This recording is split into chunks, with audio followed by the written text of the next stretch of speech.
Alright everyone, welcome back. This is part 2 of the restoration of the Dell Optiplex 380. Like I said before, it's got an Intel Core 2 processor, dual processor inside. It's actually a pretty fast machine compared to its predecessor. That one I have, that one's just an Intel Pentium. Same with the other one on the cupboard here. This one runs Windows XP and is one of my kind of creator PCs. Because I have 2GB DDR3 RAM stick, and I think it was DDR3. I don't think it was PC2. If it was PC2, then I'm stuck, but I'm pretty sure it was this type. So we're gonna open this thing back up again, see what we got going on in there.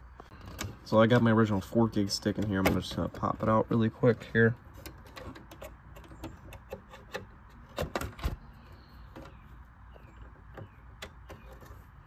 They're actually identical, except for this one being 2GB. So I'm gonna put this one back in the little box. I'm not surprised. I'm not sure why I don't have another one of these.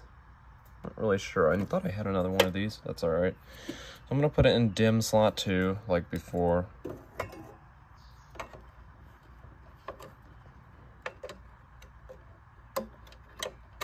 Okay, the PC's got 2GB of RAM. Now that should be appropriate with the BIOS. Until the BIOS is up to its latest version to support our other 4GB, we can actually give it 6GB of RAM. So that would actually be pretty sweet for this machine. This machine could be a pretty well-off machine, actually. So we're going to see what we can do here. Alright, so don't mind the fan being running. It's hot. Alright, so I don't have my keyboard or anything plugged into it, but I think I'm just going to power it on to see if it even works before I even continue going further. Got an inline UPS. The reason why I have a UPS is if, your hard drive or something, if you care about your hard drive, you have a UPS, if you know what I'm saying. If you don't care enough, hey, that's on you. So UPS can design to detect, protect your equipment as best as possible. Okay, it's stopped on battery test mode. Now I'm going to power it on. We're going to see what happens. Right, this monitor was on. I think it was on. Yep, it's on now. Okay, here we go. I'm actually going to shut this fan off. Nothing. Oh, right there, Dell Optiplex 380 series, I saw it. Oh, wow. Okay, that's the first time it's probably ever came on. Actually, that was a newer BIOS, too, I saw on there because of the newer chips, so, okay. Well, that's awesome. Power it off for the moment, I'll get the keyboard and we'll continue here. This is sweet. I'm excited, this thing's working. Alright. Alright, I'm gonna go power this thing on again.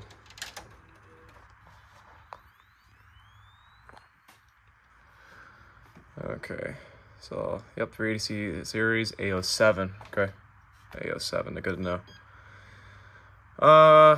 CPU fan failure. Oh, uh-oh. Well, that's not good. System battery voltage is low. CPU fan failure. Well, that's not a good thing. Oh, geez, it helps if you plug it in.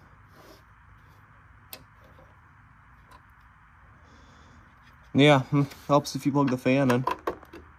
I wonder why it wasn't spinning up the entire time. Man, I could have burnt out that Intel Core CPU. I actually like that CPU that's in there, so... I mean, it's better than Intel Pentium. Okay, let's give this another shot. There it goes. It's spinning now. Should be blowing out some air. CPU wasn't too hot anyway. But, previous fan failure. That's funny. Okay, system battery voltage is low. Yeah, I'm not gonna fix that right now. We'll run setup utility because I'm curious to see the BIOS. So, oh wow, it's this type of BIOS. It's a UEFI BIOS on an Optiplex 380. Wow, this thing's a lot more modern than I thought it was. Seriously, I wonder if you can upgrade these BIOS. Okay, well, system board. Memory speed, 166 gigahertz. Oh, wow. Intel Core Dual CPU. 2.93 gigahertz. Wow, that's a pretty fast system, actually. Alright, well, this is a success. This is a great PC. This is actually more modern than I thought it was. Actually, it's a really great system. So, yeah, sweet. Okay, well. What do you guys want to see me install next? Maybe we'll install Windows Vista. Press the like if you want to see that video, and we'll continue, alright? Oh, thanks for watching. Please like and subscribe, and I will see you all in the next one. Cheers.